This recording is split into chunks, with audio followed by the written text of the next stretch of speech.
This queue of people were all waiting to see the archaeological dig which was hoping to find the remains of King Richard III, the last of the Plantagenet kings of England, under a car park in central Leicester. On the day, over 1,500 people turned up, and when we eventually got in to see what was happening, experts from the University of Leicester explained how the dig had been planned, what they hoped to find, and what had actually happened.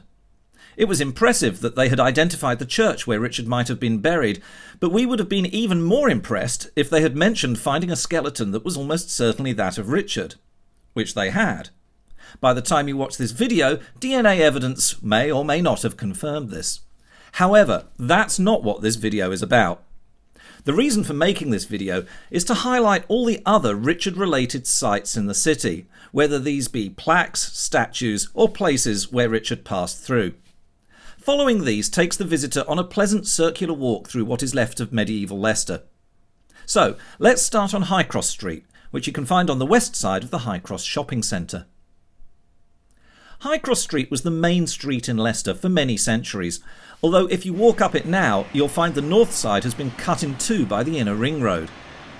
However, it's the entrance to the car park for the Travelodge and the casino that we're interested in, because this is the site of Blue Boar Lane and the Blue Boar Inn, and it's here that Richard set up his bed for a night's sleep before the Battle of Bosworth.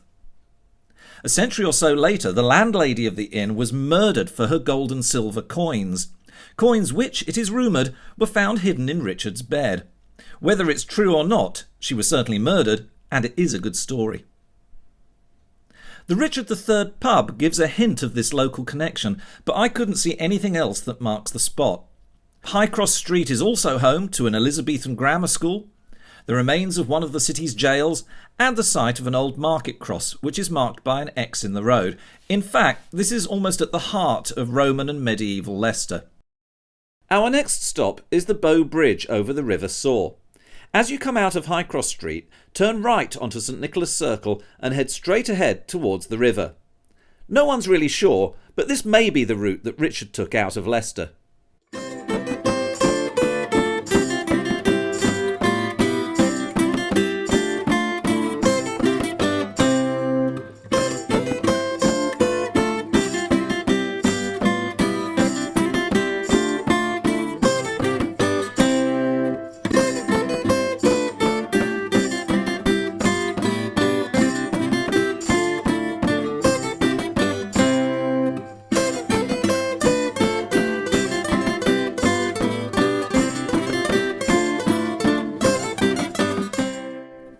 There were originally two bridges crossing the river here, and the bridge that Richard crossed lasted until the 1860s when it was demolished.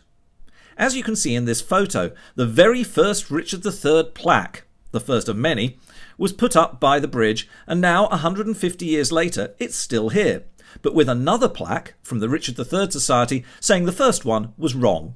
Richard's body wasn't thrown into the river, although this was a commonly held belief for some time.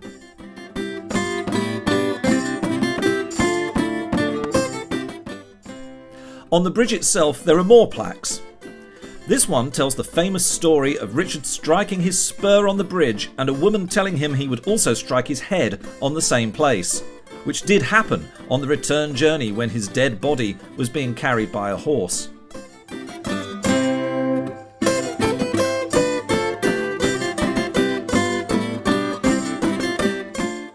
The bridge also has Richard's emblem of the white boar. When you're finished at the river, retrace your steps and cross the road by the canal. Don't forget to have a look at the marvellous terracotta mermaids.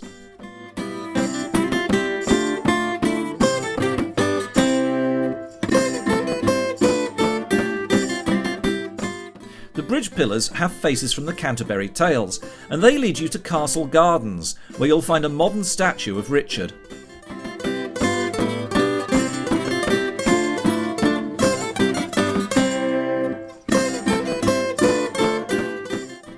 It's a crown in his hand, although I think it looks a bit like a tambourine. There are more plaques around the base of the statue.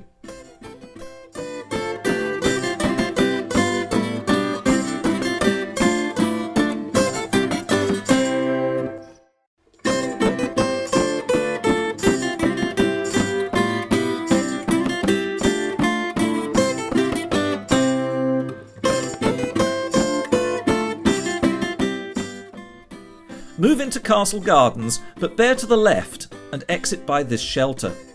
Once outside the gardens, keep to the right, and if you don't see St Mary de Castro Church, you've taken a wrong turn. Go back.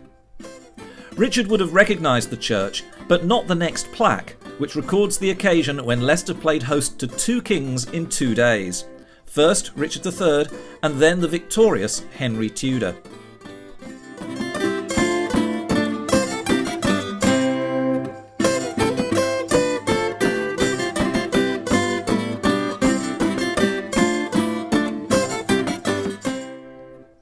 Head through the gateway into the castle yard.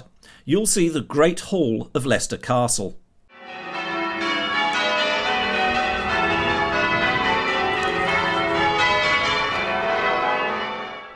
This was converted to a county court in the 19th century and was still a court up until the 1990s. At the time I made this video, this wasn't open to the public very often, but I managed to have a quick look inside what is often said to be one of the finest Norman halls in England, with a particularly good timber roof. It still has the court inside, and also the cellars, which were turned into police cells.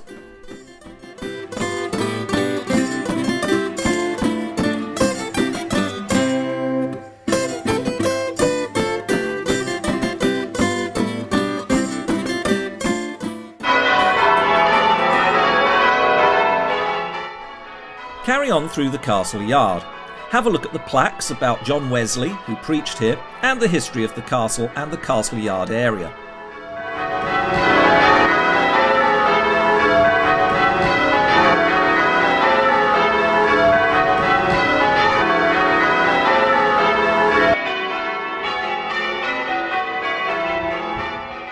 Move towards the turret gateway. Here, the dreadful Black Annis was reputed to carry away naughty little children to her cave outside Leicester. Go through the turret gateway into the Newark. Look back for a good view of the gateway and church.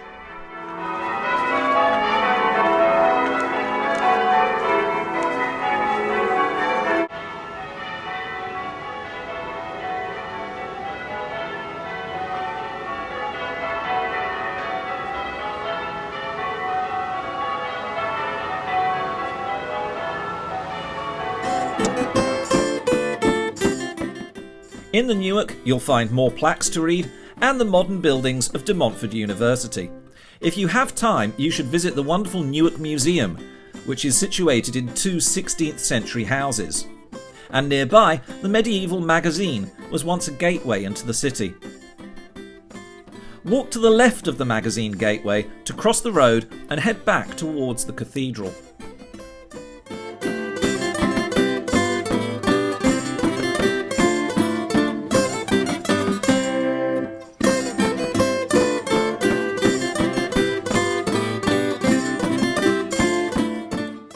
Once you reach Peacock Lane, head straight up Applegate, the pedestrian walkway, and have a look at the house on the left.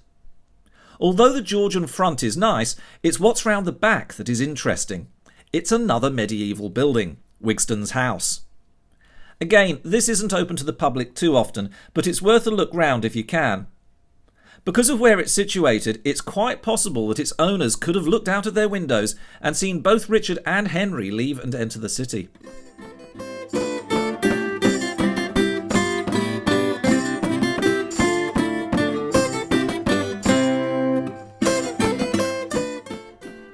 Leave Wigston's House and go along Guildhall Lane, which is opposite. The Guildhall dates from the 14th century, so would also have been here in Richard's time. It started as a Guildhall, it became the Town Hall, and it was also a police station, and it houses a library. It also hosts concerts, weddings and other events.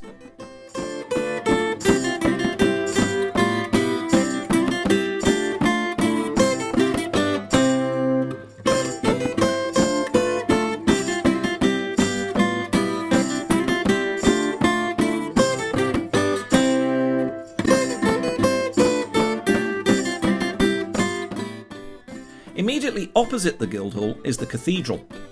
As you approach the altar, you will see another modern Richard III plaque in the floor.